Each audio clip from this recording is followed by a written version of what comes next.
Hello everyone, आ जाओ।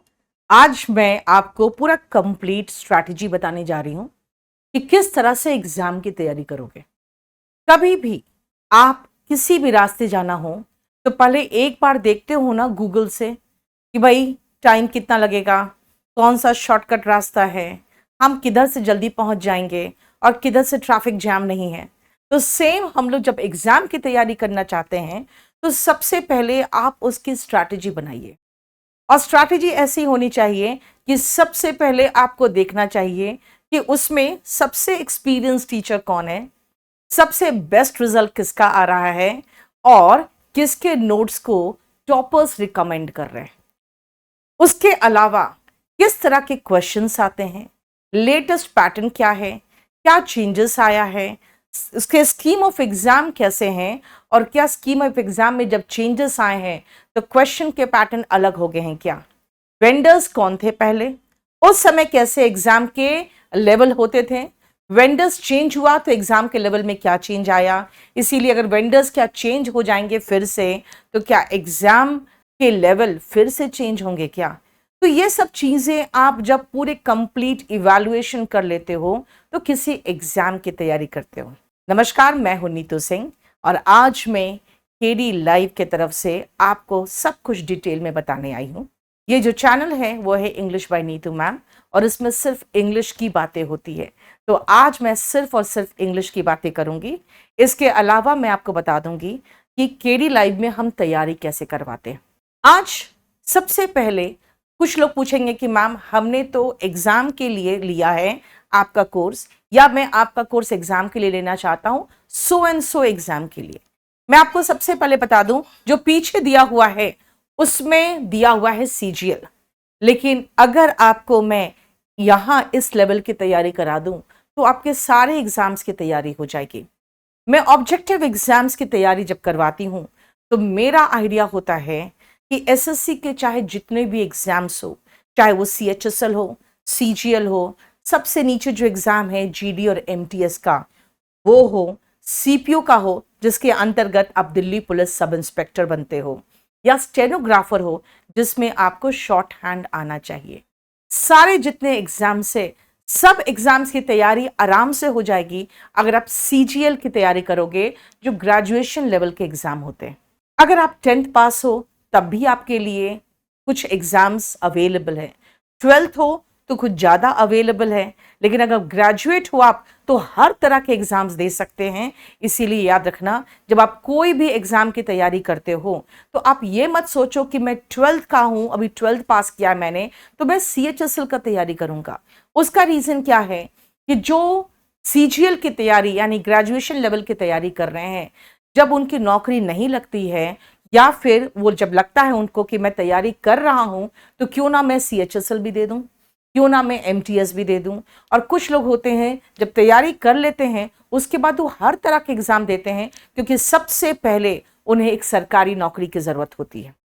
इसीलिए अगर आप सोचोगे कि मैं सीएचएसएल की तैयारी करूंगा क्योंकि मैं 12th हूं तो याद रखिएगा आपका कंपटीशन ग्रेजुएट से होगा, और वो भी कुछ ऐसे ग्रेजुएट से जो 1-2 साल से एग्जाम देते आ रहे हैं, तैयारी किए हुए उनके 2 साल हो चुके हैं, यानी मंझे हुए लोगों के साथ आपका कंपटीशन होगा।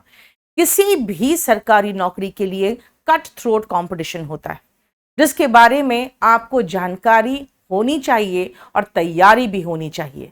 इसके लिए टाइम चाहिए।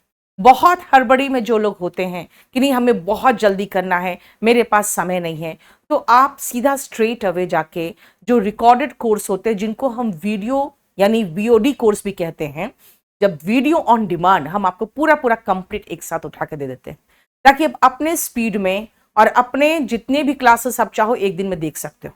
लेकिन अगर आप लाइव क्लास ले रहे हो तो हम आराम आराम से पढ़ाएंगे। जैसे आज मैं आपको सिर्फ और सिर्फ स्ट्रैटेजी के बारे में बताऊंगी कि एग्जाम की तैयारी कैसे करते हैं। अब अगर आप कहोगे कि नहीं मुझे इसी साल एग्जाम देना है तो सबसे पहले मैं बता दूं आपको, इसी साल एग्जाम देने वाले जो बच्चे हैं वो ध्यान रखिएगा, आपका तैयारी सीजीएल के लिए कर रहे हो तो सितंबर अक्टूबर के लगभग आपके एग्जाम होंगे सीजीएल का, यानी कि आपके पास अभी जो समय है यानी अराउंड मई जून जुलाई अगस्त, यानी कि 4-4.5 महीने में आपके पास है जो आप तैयारी कर सकते हो। तो ये ध्यान रखिएगा कि 4 महीने के अंदर, यानी मैं कह सकती हूँ आधा, तो मतलब आप समझ सकते हो कि अगर आप 3.5-4 महीने में तैयारी करना चाहते हो तो आपको बहुत फास्ट तैयारी करना पड़ेगा। और याद रखिएगा, जब वोकैबुलरी याद करते हैं तो अगर आप शुरुआत कर रहे हैं तो आप बहुत भूलते भी हैं, तो इसीलिए उस पे भी मैं आऊंगी कि जल्दी तैयारी करनी है तो कैसे करोगे। लेकिन याद रखना कि अगर आप सीजीएल की तैयारी कर रहे हो तो सबसे पहले आपको एग्जाम डेट पता होना चाहिए। अगर 2024 के लिए तैयार कर रहे हो तो आपके लिए बहुत लिमिटेड समय है, और इस लिमिटेड समय में आप किस चीज पर ध्यान दोगे ये मैं बता दूंगी। आइए, अगर मैं एग्जाम डेट के हिसाब से चलूं कि आपकी स्ट्रैटेजी क्या होनी चाहिए, तो सबसे पहले याद रखना कि जब आप एग्जाम की तैयारी करते हो तो आपको कुछ नहीं तो कम से कम 1 सप्ताह तैयारी शुरू करने से पहले आपको डिफरेंट बच्चों का जो इंटरव्यू होता है, जो हम अपने चैनल पे भी डाले हैं, केडी लाइव जो हमारा यूट्यूब चैनल है उसमें भी डाला गया है, और केडी कैंपस का भी जो यूट्यूब चैनल है उसमें भी डाला गया है। इन सब में जो डाला गया वो आप ध्यान से देखिएगा, आपको एहसास होगा कि बच्चा जब तैयारी करता है तो बहुत सिस्टमैटिक तरीके से पढ़ता है, वो एक एक चैप्टर पढ़ता है। कई बार बच्चे पूछते हैं कि मैम इस चैप्टर को इतना डिटेल में क्यों पढ़े, इससे कितने क्वेश्चंस आएंगे। तो मैं आपको समझा देती हूँ कि बेटा, अगर इस एग्जाम की अगर आप बात करोगे और कहोगे कि भाई कितने क्वेश्चंस आएंगे, तो मुझे नहीं पता है। क्यों? क्योंकि 2-3 चैप्टर्स को अगर मैं छोड़ दूं, जैसे पैसिव वॉइस, जैसे नरेशन, तो उसके अलावा आपको मैं बता ही नहीं पाऊंगी कितने चैप्टर से कितने क्वेश्चंस आएंगे। और जब से एसएससी सीजीएल का मेंस 200 क्वेश्चन से 45 क्वेश्चन हो गया है, तब से उन्होंने फिक्स पैटर्न हटा दिए। सीपीओ की बात करें हम तो सीपीओ मेंस में अभी भी 200 क्वेश्चन है, जिसमें around 20 passive voice and 25 to 27 narration आते हैं, यानी 1/4 पेपर इन 2 चैप्टर से आ जाते हैं।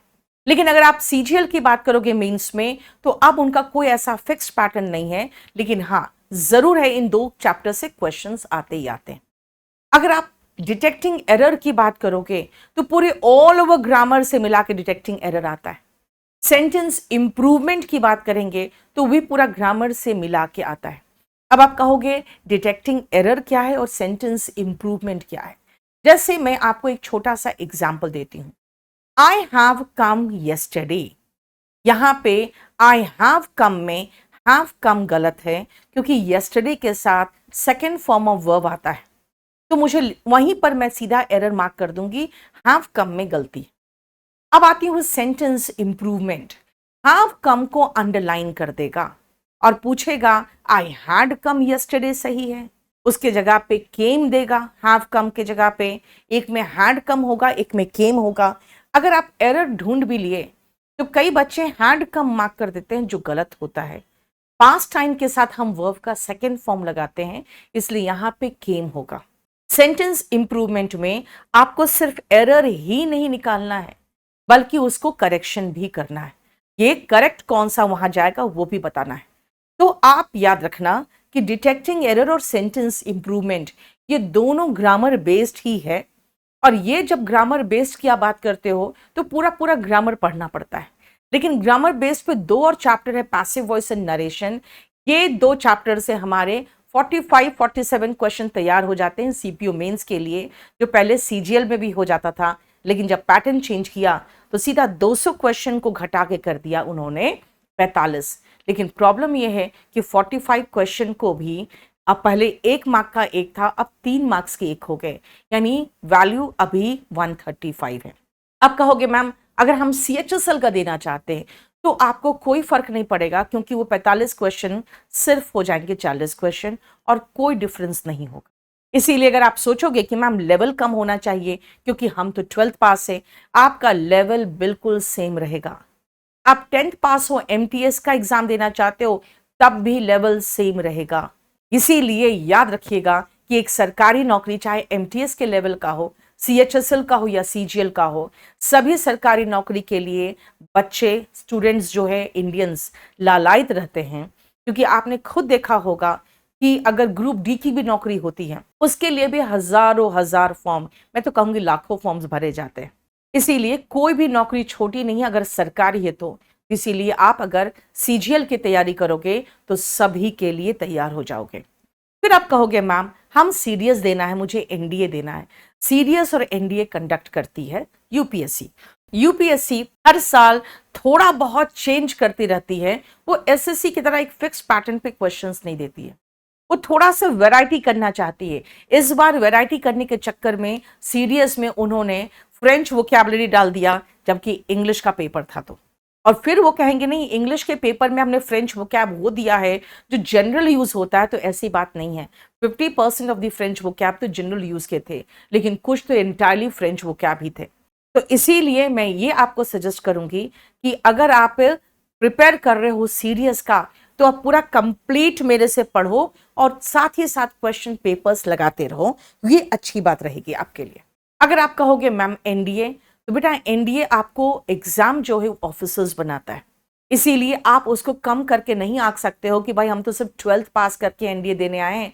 एनडीए का मैथ्स आपको पता ही है किस लेवल का होता है, और एनडीए में हम आपको प्रेफर करवाते हैं ऑफलाइन बैच। जब आप ऑफलाइन आते हो तो भाई यहाँ पे आपको बैठने का, बोलने का, उसका आपको पूरा रहन सहन में हम लोग ऑफिसर्स के गुण डालने की कोशिश करते हैं ताकि आप एसएसबी में प्रॉब्लम फेस ना करो। याद रखिएगा सीडीएस का भी सिलेबस बिल्कुल सेम है, ठीक है, उसमें रीजनिंग नहीं है। लेकिन मेरा कहना है कि आप एमटीएस की बात करोगे तो उसमें मैथ्स पढ़ने की जरूरत नहीं, रीजनिंग ही क्वालिफाई करा देता है आपको। लेकिन मैथ्स तो पढ़ते हो, क्यों पढ़ते हो? अगर आप कहोगे मैम हम तो स्टेनोग्राफर का देना है, हमें देखने की क्या जरूरत है मैथ्स, मैं कहूंगी आप सिर्फ 4 सब्जेक्ट्स याद रखना, English, reasoning, maths and general studies. ये 4 सब्जेक्ट ढंग से तैयार कर लो केडी लाइव के प्लेटफॉर्म से। आपके कोई भी एग्जाम जो भी भारत में होता है, कोई भी एग्जाम में बैठने की काबिल हो जाओगे आप। क्योंकि मैंने कहा आपको कि भाई आप इतने चूजी नहीं हो सकते हो। कभी ऐसा होता है ना कि आप चुनने के पोजीशन में होते हो, कभी ऐसा होता है अगला चुनने के पोजीशन में होता है, हम तो सिर्फ समर्पित किए रहते भाई हमें कोई चुन ले। सरकारी नौकरी में यही है कि आप चुनने के पोजीशन में तब आते हो जब आप उस लेवल के पहुंच जाते हो कि भाई अब तो मैं चुनूंगा, मैं सीएचएसएल नहीं, मुझे तो सीजीएल में इनकम टैक्स का ही पोस्ट चाहिए और कोई दूसरा पोस्ट नहीं लूंगा मैं।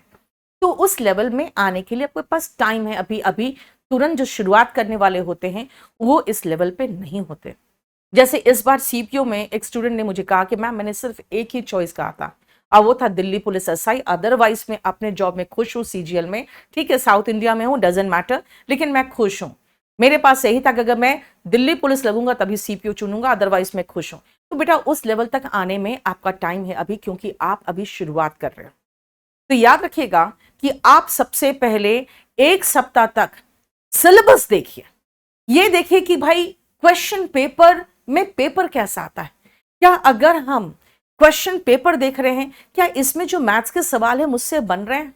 क्या इसमें जो रीजनिंग के सवाल है, ठीक है मुझे ट्रिक्स नहीं आता लेकिन कॉमन सेंस मेरे में है, तो क्या मैं लॉन्ग मेथड से भी कम से कम सही आंसर निकाल पा रहा हूं? जो इंग्लिश है, क्या ये तो स्कूल का ही इंग्लिश है, इसमें से कुछ क्वेश्चंस तो मुझसे हो जा रहे हैं। जीएस भाई वो सारे तो वही है जो हम स्कूल में पढ़े हैं।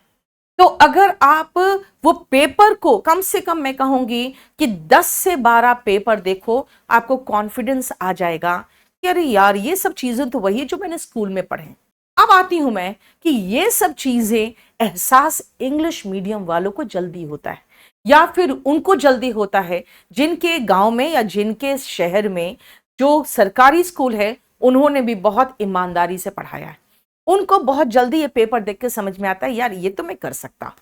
लेकिन जो बहुत ही बैकवर्ड इलाके से है, जिन्होंने स्कूल में कभी भी ढंग से अपने टीचर्स को पढ़ाते हुए नहीं देखा है, उनको डबल मेहनत करनी पड़ेगी, क्योंकि आपको स्कूल के पढ़ाई भी अब करना पड़ेगा। कुछ बच्चे ऐसे आते हैं हमारे यहाँ पे जिसको एचसीएफ एलसीएम भी पता नहीं होता है, और बाकी जो रहते हैं इंग्लिश मीडियम वाले कहते हैं यार ये मतलब इनको मैम एलसीएम निकालना तक नहीं आता। कुछ बच्चे आते हैं जिनको बिल्कुल मैं वर्ब का सेकंड फॉर्म पूछती हूं तो कम केम केम बोल देते हैं। वो मैं कहती हूँ भाई कम केम कम है तो पहले देखेंगे, उसके बाद फिर कहेंगे अच्छा, मतलब उनको वर्ब के फॉर्म्स नहीं पता है। तो इसका मतलब है, अब कुछ तो ऐसे हैं जो कम का केम ही नहीं बोल पाते, उनको तो पता ही नहीं क्या है। तो हम लोग जब पढ़ाते हैं तो हम लोग जानते हैं कि भाई हम इंडिया के पूरे ऑल ओवर इंडिया के सभी बच्चों को एक लेवल पे नहीं तोल सकते, क्योंकि यहाँ पे कई बार ऐसा होता है कि आपकी फाइनेंशियल हालत खराब होती है, तो कई बार ऐसा होता है कि आप ऐसे समाज से हो जहाँ पर लड़कियों को पढ़ने का मौका ही नहीं मिला। वो तो इसीलिए आप घर बैठ के पढ़ सकते हैं क्योंकि ऑनलाइन कोर्स सस्ते होते हैं और उनको दिल्ली आने की ज़रूरत नहीं पड़ती है। इसीलिए उनको जा ठीक है, ये ले लो 4,000 रुपये और पूरा कोर्स खरीद लो, लेकिन देख लो 4,000 तुम्हारे पे खर्च कर रहे हैं, रिजल्ट हमें चाहिए। तो ऐसे बच्चे भी हैं जो सिर्फ 4,000 जो खर्च करते हैं ऑनलाइन में ना, वो लड़कियां कहती हैं मैम हमको रिजल्ट देना बहुत ज़रूरी है क्योंकि मेरे पर 4,000 खर्च हुए। तो मैं ये भी समझती हूँ कि उस पर इतना मेंटल प्रेशर है कि उनको वो 4,000 भी बहुत अधिक लग रहे हैं, जो वाकई में उनका अधिकार है।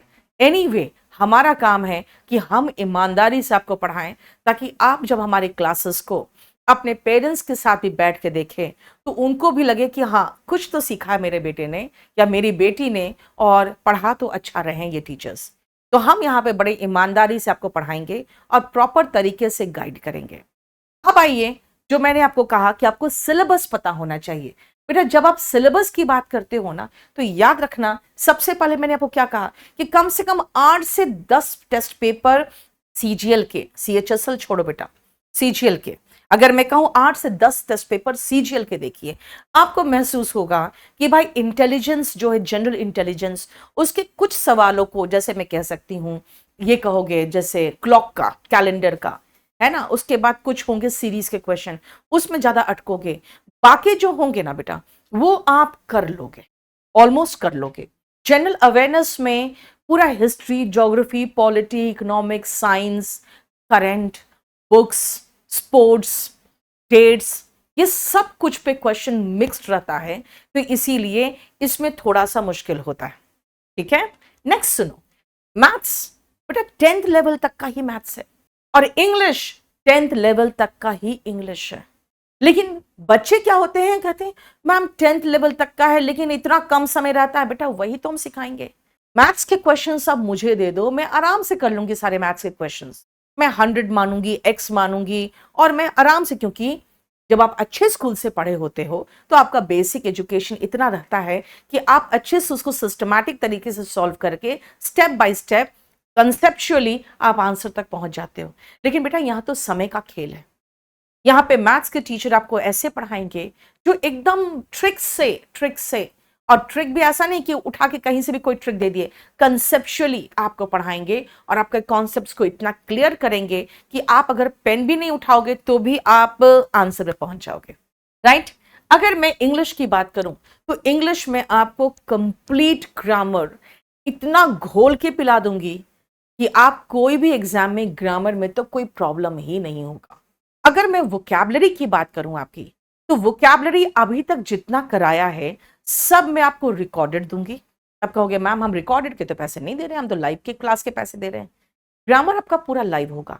वोकैबुलरी में सेम वोकैबुलरी रिपीट करते रहूं मैं बार बार, वो मजा नहीं देगा। क्या करूं मैं आपको जो नया वोकैबुलरी कराऊंगी वो लाइव कराऊंगी, और जो पहले करा चुकी हूं चाहे वो जिफ पे हो, यानी कि बहुत पिक्टोरियल तरीके से कराया है, कुछ स्टोरीज में कराया है, कुछ शीट्स हैं 1 से लेकर 20 तक के शीट्स हैं। हर शीट में करीबन 45-50 ऐसे वोकैबुलरी है जिसके सिनोनिम एंटोनिम मिला लो तो आपके करीबन ये 20 शीट्स अराउंड 2500 से 3,000 वोकैबुलरी उसमें बन जाएगा। तो वो सारा आपको कंप्लीट लोडेड है और नए वोकैबुलरी करवाते जाऊंगी। फिर कहोगे रीडिंग पोर्शन, आप जब टेस्ट पेपर करोगे तो आप कॉम्प्रिहेंशन में फंसोगे, रीडिंग कॉम्प्रिहेंशन में आप क्लोज टेस्ट में फंसोगे, सेंटेंस अरेंजमेंट में फंसोगे। जितने पुराने ईयर्स के हैं, चाहे वो 20, 21, 22, 23 वगैरह है, वो सब हम लोड करा देते हैं। तो कहोगे फिर लोड करा देते हो तो फिर हमें और कराओगे क्या? तो बेटा हम नए कराएंगे। आप जो नए टेस्ट पेपर्स 2023 वाले, 2024 वाले, जो भी नए होंगे वो हम आपको लाइव कराएंगे, और जो पुराने करा चुके हैं वो हम आपको लोड कर देंगे। तो याद रखिएगा इंग्लिश के 3 सेक्शन से बेटा आज मैं पूरा कंप्लीट आपको स्ट्रैटेजी बता रही हूं। पहला है ग्रामर, घोल के पिला दूंगी आपको ग्रामर। सेकेंड है वोकैबुलरी, हम करीबन 3-3,500 वोकैबुलरी तो क्लास में करेंगे। बाकी आपको ये बुक अगर ले लोगे तो आपकी वोकैबुलरी में कोई इश्यू नहीं होगा, फिर आप आराम से, इसके ऊपर कुछ नहीं हो सकता वोकैबुलरी में। तीसरा, रीडिंग सेक्शन जिसमें passage, cloze test and sentence arrangement है, वो भी मैं पूरा कंप्लीट कराऊंगी। याद रखिएगा सीडीएस में सेंटेंस अरेंजमेंट और वर्ड अरेंजमेंट दोनों अलग अलग आता है, एनडीए में भी अलग अलग आता है, लेकिन सीजीएल में, सीएचएसएल में, एमटीएस और जीडी में ऐसा नहीं है। आसान देगा तो वर्ड अरेंजमेंट दे देगा, डिफिकल्ट देगा तो सेंटेंस अरेंजमेंट दे देगा, और डिफिकल्ट देगा तो थोड़े बड़े सेंटेंस अरेंजमेंट दे देगा। ठीक है, नेक्स्ट आइए, अगर आप सिलेबस की बात करोगे तो स्कीम ऑफ एग्जाम की बात करोगे तो बेटा स्कीम ऑफ एग्जाम में मैथ्स और रीजनिंग एक सेक्शन में आता है और इंग्लिश और जनरल अवेयरनेस एक सेक्शन में आता है, यानी सेक्शन 1 और सेक्शन 2 में आता है। याद रखिएगा ये ऑब्जेक्टिव टाइप होते हैं, मैथ्स के 30 क्वेश्चंस होते हैं, हर क्वेश्चन 3 मार्क का होता है तो 90 हो गए। रीजनिंग में भी 30 क्वेश्चंस होंगे, हर क्वेश्चन 3 मार्क्स के होते हैं, 90 हो गए। इंग्लिश के 45 क्वेश्चंस होते हैं बेटा, और हर के 3 मार्क्स लोगे तो ये 135 हो गए। जनरल अवेयरनेस में 25 क्वेश्चंस होते हैं और उसमें भी देखोगे 75 हो गए। ये हमारे टियर 2 के हैं। जब आप टियर 1 क्वालिफाई कर लेते हो तो आपका एक कट ऑफ बनता है, और उस कट ऑफ के ऊपर जो लोग जाएंगे उनको टियर 2 देना है। कुछ लोग कहते हैं मैम क्वालिफाइंग, बेटा क्वालिफाइंग एज सच कुछ नहीं होता। क्वालिफाइंग का मतलब इतने तो आपको आने ही चाहिए, उसके ऊपर अगर आएंगे तब आपका एक मेरिट बनेगा और बच्चों को चुना जाता है मेंस एग्जाम देने के लिए। और ये ध्यान रखना आप, सेक्शन 1, सेक्शन 2 और सेक्शन 3 का मॉड्यूल 1, ये सारे क्या है, तो ये सारे ऑब्जेक्टिव है, और ये सारे ऑब्जेक्टिव एग्जाम एक साथ होंगे। और सेक्शन 3 का जो मॉड्यूल 2 होगा, जो डेटा एंट्री, जो स्पीड टेस्ट होते हैं, वो आपको फिर ब्रेक के बाद होगा। तो ये कंप्लीट आपका टियर 2 पूरा कंप्लीट एक दिन में खत्म हो जाएगा। पहले एक टियर 3 होता था जो डिस्क्रिप्टिव होता था, और उसमें इतनी वाहियात तरीके से प्रॉब्लम्स होते थे कि कभी कभी मुझे भी समझ में नहीं आता था कि बच्चों को मैं कैसे कन्विंस करूं कि मेरा ही लिखा हुआ, मेरा ही बताया हुआ अगर ऐसे आया है तो एक को 75 आ रहा है, दूसरे को 55 आ जा रहा है। उनका कहना है कि मैम हमने सेम लिखा है, मैं दोनों का आरटीआई से कॉपी भी मंगा रही हूँ, मुझे दिख रहा है कि हाँ हैंड राइटिंग के मामले में थोड़ा 19-20 है, वरना कॉन्टेंट्स में दोनों में कोई कमी नहीं है। लेकिन डिस्क्रिप्टिव में कभी भी कोई नहीं बता सकता, यहाँ तक कि यूपीएससी में भी, कि किसी को कोई मार्क्स दिए गए हैं तो क्यों दिए गए हैं। अगर मैं डिस्क्रिप्टिव की बात करूं या इंटरव्यू की बात करूं तो वहां पे, जैसे एसएसबी की बात कर लूं, तो वहां पे जो बैठे हुए हैं एग्जामिनर है, चाहे बैठे हुए जो इवैल्यूएशन करने के लिए जो बैठे हैं, उन्होंने क्या सोच के, क्या देख के मार्क्स दिया, वो नहीं बता सकते हैं। इसलिए डिस्क्रिप्टिव जब हट गया, कई लोगों ने कहा कि मैम डिस्क्रिप्टिव हट गया, अकेले आप ही थे जो डिस्क्रिप्टिव पढ़ा रहे थे, बाकी तो सारे ऑब्जेक्टिव में वही रटे रटाए चीज पढ़ा रहे हैं। तो मैंने कहा कोई बात नहीं, अच्छी बात है। कुछ लोगों ने कहा आपने डिस्क्रिप्टिव का 2022 से इतनी किताबें लिखी, मतलब काफी, जब से डिस्क्रिप्टिव हुआ था आपने 2022 तक, यानी 2016 से 2022 तक इतनी किताबें, इतने सारे टॉपिक्स पे आपने ऐसे लिखा, सब बर्बाद हो जाएगा। मुझे लगता है कि मेरे मेहनत जो है बर्बाद हो डजंट मैटर, लेकिन किसी भी बच्चे का किस्मत एक जुआ बनकर ना रह जाए। तो इसीलिए बहुत अच्छा हुआ जो डिस्क्रिप्टिव खत्म हो गया, और इसके बाद सीधा आपका होता है फिजिकल एंड मेडिकल जो है। मैं सिलेबस में आती हूं। अगर सिलेबस में मैथ्स का देखोगे बेटा, तो मैथ्स में आप एक चीज पाओगे कि एग्जैक्टली वही सारा सिलेबस है, और आपको मैं बताती हूँ इसमें कुछ कुछ ऐसे वर्ड्स यूज किए गए हैं कि आपको समझ में नहीं आएगा कि भाई ये क्या है। तो डिग्रीज एंड रेडियन मेजर, ठीक है ना, ट्रिग्नोमेट्रिक रेशियो, आप समझ जाओ यार कि यहाँ पे जितने दिए हैं ना, सर्कल हो, टैंजेंट हो, ट्रायंगल हो, क्वाड्रिलैटरल हो, रेक्टेंगुलर, सर्कल, प्रिज्म, जो भी हो, सब याद रखना वो मेंसुरेशन के चैप्टर्स में 2D एंड 3D जो होते हैं ना, उससे रिलेटेड है। इसीलिए आप इस सिलेबस में जो एसएससी ने दे रखा है, आप उस पर ध्यान ना देके, आप सिर्फ हमारा जो कंटेंट्स आपको प्रोवाइड करेंगे हमारे मैथ्स के टीचर्स, आप बस उनको देखिए, वो पूरा कंप्लीट A to Z तैयारी करा देंगे बहुत अच्छे तरीके से। इसलिए याद रखना कि आप शब्दों में मत फंसना, शब्दों में फंसोगे तो प्रॉब्लम होगा। कुछ को तो मैंने सही करवा दिया, लेकिन मैंने कहा कि नहीं, कुछ को ऐसे छोड़ दो ताकि बच्चों को मैं बता दूं कि भाई कोई भी मैथ्स का बुक अगर उठाओगे अप टू 10th लेवल का, या फिर हमारी ही किताब उठा लोगे जो केडी पब्लिकेशन से किताब जो है, आपको महसूस होगा सारा का सारा कंप्लीट उसमें इंक्लूडेड है। नेक्स्ट आइए, अगर आप इंग्लिश की बात करोगे तो बेटा इंग्लिश में वोकैबुलरी सेक्शन के लिए आपको याद रखना पड़ेगा idioms and phrases, synonym and antonym, और एक होता है वन वर्ड सब्सटीट्यूशन। ठीक है, 1, 2 एंड 3 ये है।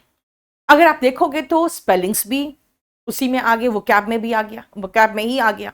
अगर आप ग्रामर की बात करोगे तो ग्रामर में सेंटेंस करेक्शन, जिसको हम सेंटेंस इंप्रूवमेंट भी बोलते हैं, डिटेक्टिंग एरर, जिसको एरर स्पॉटिंग भी कहते हैं, और filling the blanks. Filling the blanks में कई प्रेपोजिशंस, जैसे कि इस बार सीडीएस ने एक पूरा कंप्लीट असाइनमेंट दे दिया था ऑन प्रेपोजिशन। तो बच्चों ने कहा मैम आपने प्रेपोजिशन पढ़ाया था तो पूरा अच्छे से हो गया। तो आप समझ लो कि 10 क्वेश्चन या 5 क्वेश्चन एंटायरली सीडीएस खाली प्रेपोजिशन पे दे देता है कभी कभी। तो फिलिंग द ब्लैंक्स कई बार प्रेपोजिशन बेस्ड होते हैं, कई बार वोकैब बेस्ड भी होते हैं, कई बार ओवरऑल ग्रामर बेस्ड ही हो जाता है। उसके बाद रीडिंग कॉम्प्रिहेंशन। बेटा कॉम्प्रिहेंशन का मतलब क्या है पता है? कॉम्प्रिहेंशन का मतलब है समझ। आप पढ़ के उसको समझ पाए और उसके बाद जो क्वेश्चन है उस पर उसको देखकर आप आंसर कर पाए, उसी को कहते हैं रीडिंग कॉम्प्रिहेंशन। अगर आपको समझ ही नहीं आएगा तो आप कैसे करोगे क्वेश्चंस को, है ना? उसके बाद एक्टिव एंड पैसिव वॉइस, जो मैंने आपको कहा कि ग्रामर का पोर्शन है लेकिन अलग से आता है। सेंटेंस अरेंजमेंट, जिसमें आप word arrangement and sentence arrangement दोनों में कराती हूं। और उसके बाद क्लोज टेस्ट आ जाइए। तो क्लोज टेस्ट में आपको एक पैसेज रहेगा जिसमें 5 ब्लैंक रहेंगे और उसके 5 ब्लैंक की जगह पे आपको 4 ऑप्शंस रहेंगे। तो कौन सा वर्ड वहां पे फिट करोगे कि वो पैसेज का मीनिंग क्लियर निकले। याद रखिएगा, क्लोज टेस्ट प्री में आता है और रीडिंग कॉम्प्रिहेंशन मेंस में आते हैं, लेकिन रीडिंग कॉम्प्रिहेंशन आपको पहले समझना पड़ेगा तब आप क्लोज टेस्ट करोगे। ठीक है, समझ में आया? अगर आप इंटेलिजेंस की बात करते हो यानी रीजनिंग की बात करते हो तो अगेन एक बुक उठाइए हमारा और रीजनिंग को एकदम कंप्लीट कर लीजिए। आपको जो टीचर पढ़ाएंगे वो मोहित क्वात्रा पढ़ाएंगे, वो बेस्ट तरीके से आपको सारा स्टडी मटेरियल दे देंगे, आपको कुछ अलग से करने की जरूरत नहीं होती। रीजनिंग में मैं हमेशा एक ही चीज समझाती हूँ कि रीजनिंग में क्वेश्चंस बहुत आसान होते हैं लेकिन जो सबसे जल्दी करता है उसी का होता है। तो मैं आपको जो सजेस्ट करूंगी कि अगर आप हिस्ट्री, ज्योग्राफी, पॉलिटिकल साइंस, मतलब पॉलिटी कहते हैं इसको, साइंस, करंट अफेयर्स, है ना, तो वो सारा जो कंप्लीट है, अगर जनरल अवेयरनेस की आप बात करोगे तो ये पूरा कंप्लीट हम लोग आपको करवा देते हैं। तो ये पूरा अगर आप कंप्लीट देखोगे तो मैं आपको एक चीज समझा देती हूं कि हमारे से आप इंग्लिश पढ़ रहे हो, कहीं और से मैथ्स पढ़ रहे हो, कहीं और से जीएस पढ़ रहे हो, तो सब आपको अलग अलग तरीके से गाइड करेंगे। जो हम यहाँ पे ऑफलाइन का हमारा टीम है, बेटा ऑनलाइन सेम टीम है। आप कहीं और जाओगे ना तो देखोगे ऑनलाइन अलग टीम है, ऑफलाइन अलग टीम है, क्योंकि ऑनलाइन के जो टीचर्स हैं वो इतने मस्त हो चुके हैं अपने घर में, अपने स्टूडियो में, कि उनको बाहर निकल के मेहनत करने की ना जरूरत पड़ती है और ना ही इच्छा होती है। जरूरत तो मुझे भी नहीं है ऑफलाइन क्लास लेने की, लेकिन मैं जानती हूं कि जब क्लास में सामने से बच्चा क्वेश्चन पूछता है तो उसके लिए जितना तैयार रहना पड़ता है उतना तैयार हमें ऑनलाइन के लिए रहने की जरूरत नहीं पड़ती। मैं रीजन बताती हूँ। कई बार ऐसा होता है आपके कमेंट्स आते रहते हैं और लोग क्या करते हैं, टीचर्स, हम जैसे टीचर्स ही अगर मैं कहूँ, मैं किसी को ब्लेम नहीं करूंगी, वो कमेंट को तब तक इग्नोर करते रहते हैं जब तक किनारे जाके मोबाइल में उसके आंसर्स ना देख ले कि अच्छा ये आंसर है, और उसके बाद आएंगे उसका ऐसा बनेंगे जैसे कि आपका मैसेज अभी आया है और वो आपको आंसर बताएंगे। लेकिन ये फैसिलिटी हमारे ऑफलाइन में मौजूद नहीं होता है, वहां पे क्वेश्चंस की फायरिंग होती है। मैं हमेशा ऑफलाइन इसलिए प्रेफर करती हूँ 2 रीजन से। अगर आपके पास पैसा है, आप दिल्ली आ सकते हो तो आप दिल्ली आ जाओ, क्योंकि ऑफलाइन जब आप पढ़ने आते हो ना तो बेटा ऑफलाइन खाली आप क्लास में नहीं पढ़ते हो, एक पूरा इकोसिस्टम होता है, पूरा इकोसिस्टम काम करता है। दूसरा, अगर आप कहोगे कि नहीं मैम मेरे पास पैसे नहीं है, घर से परमिशन नहीं है, ऑनलाइन ही पढ़ सकते हैं हम, तो मैं आपसे यही पूछूंगी कि क्या अगर आप लड़की हो तो क्या आपका भाई ऑफलाइन पढ़ने आया है दिल्ली? अगर आया है और आपको नहीं भेजा जा रहा है, तब आपके साथ गलत किया जा रहा है। आप उसके खिलाफ आवाज उठाइए, क्योंकि अगर माँ बाप के पास सामर्थ्य नहीं है तो मैं कहूंगी कि आपको तो फिर ट्यूशन पढ़ाना चाहिए। अपने घर को भी पालिए, खुद को भी पालिए और घर में पैसे दीजिए, क्योंकि आपको उन्होंने जन्म दिया है, आपका कर्तव्य बनता है। लेकिन अगर आपका भाई पढ़ रहा है और आपको मौका नहीं मिल रहा है तो ये सही नहीं है। ये मैं कहूंगी बिल्कुल बिल्कुल भी सही नहीं है। लड़कियों को पढ़ने का इक्वल मौका दिया जाना चाहिए। अगर आपका भाई दिल्ली आया तो आप भी आए। और अगर कोई कहेगा कि नहीं लड़कियों को हम नहीं भेजते, कहीं कुछ ऊंच नीच हो गया, तो इसका मतलब है कि आपके परवरिश में प्रॉब्लम है। और कई लोग कहते हैं मैम मेरा नाक कट जाएगा अगर लड़की कुछ कर ली तो फिर आपका नाक, मुझे लगता है कि ये डायरेक्टली प्रोपोर्शनल टू आपकी बेटी है।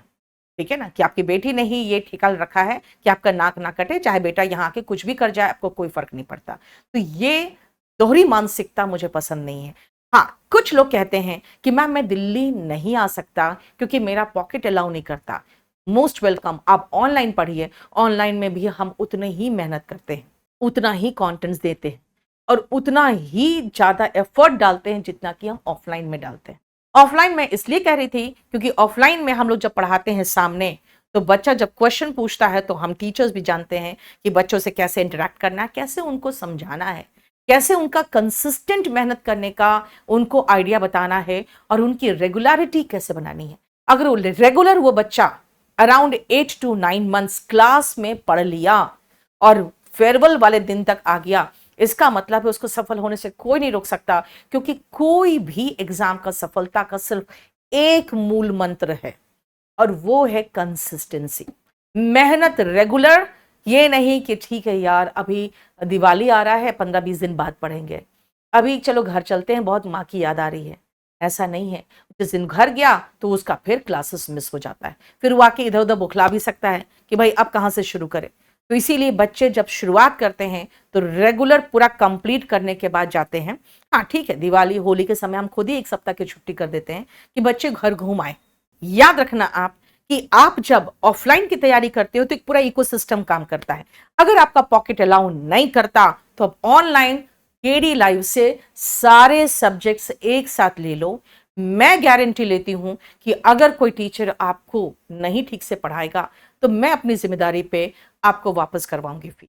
मैं अपनी जिम्मेदारी इसलिए ले रही हूं क्योंकि मुझे अच्छे से पता है कि जो टीचर बैच शुरू करता है वो अपना 100% एफर्ट डाल रहा है, पूरा कंप्लीट पीडीएफ दे रहा है, हर तरह का स्टडी मटेरियल प्रोवाइड कर रहा है, पूरे बच्चे को समझाने की कोशिश कर रहा है। इंटरैक्शन के लिए मेरा एक स्क्रीन वहां लगा हुआ है जो कि कैमरा के बगल में, अगर मैं कैमरा देख रही होती हूँ तो सरसरी तौर पे वो स्क्रीन देखते रहती हूँ।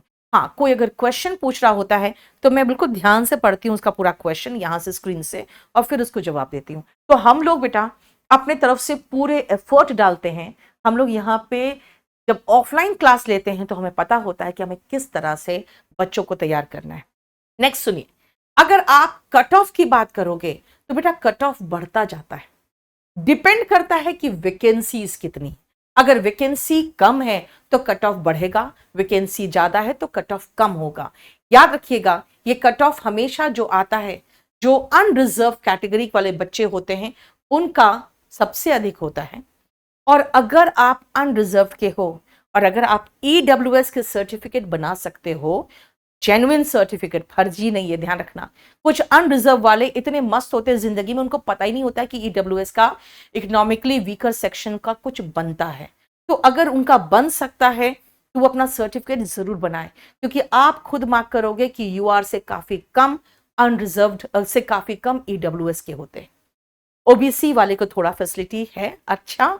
एसटी एससी में भी आप देखोगे जो एसटी वाले हैं उनका कट ऑफ काफी कम जाता है। तो इसीलिए याद रखिएगा कि आपको अकॉर्डिंग टू कैटेगरी आप ध्यान रखना कि आपको मेहनत करना पड़ेगा। और कभी भी अगर आप सोचोगे कि भाई ठीक है कि कैटेगरी वाइज मार्क्स हमारे ज्यादा जाते हैं तो आप रोना धोना शुरू कर दोगे।